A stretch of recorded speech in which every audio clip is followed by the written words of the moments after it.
in zdaj vam bom pokazala še tretji način risanja mandale. Ta je zelo zanimiv, riše se na steklenico.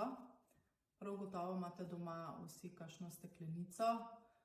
Odstranite nalepko pod toplo vodo in jo potem pobarvajte poljubno s katerokoli barvo želite. Jaz sem jo na takole pastelno zeleno. Ko imate to osnovo narejeno, rišete oziroma ne rišete, ampak delamo vtise z vatiranimi palčkami. Kar nekaj si jih pripravite in pa na eni strani boste odstranili vato, ker nam bo tudi to prav prišlo.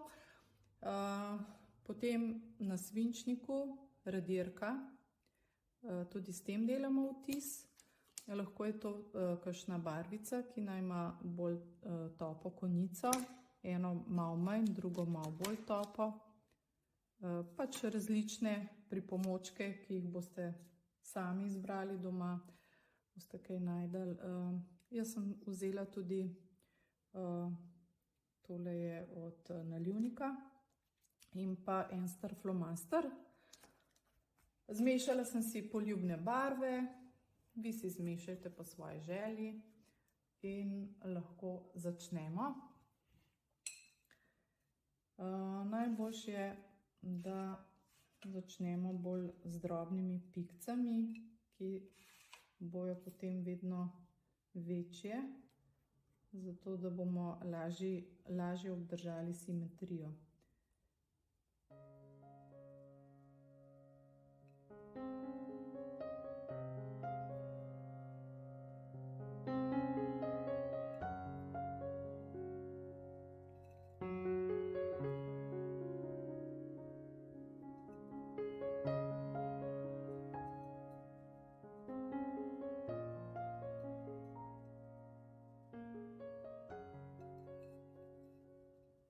Pri tem načinu je zelo pomembno, da smo sproščeni, da se nam ne mudi.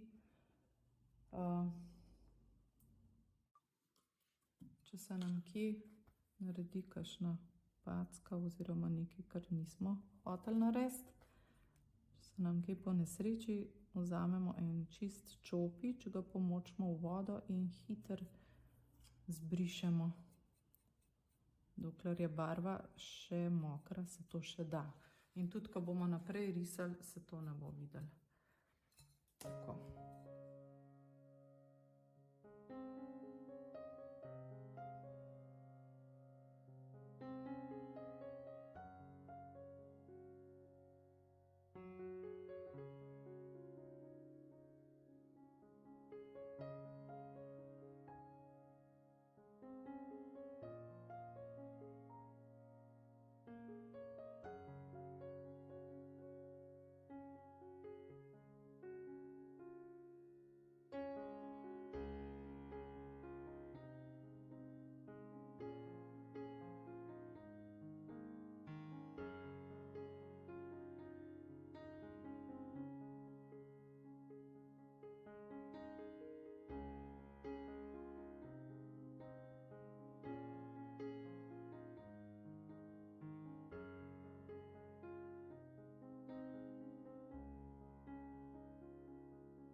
No, in mislim, da gre tole proti koncu, da bo dovolj vzorčkov.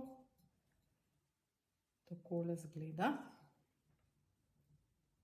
No, to je ena izmed mojih mandal.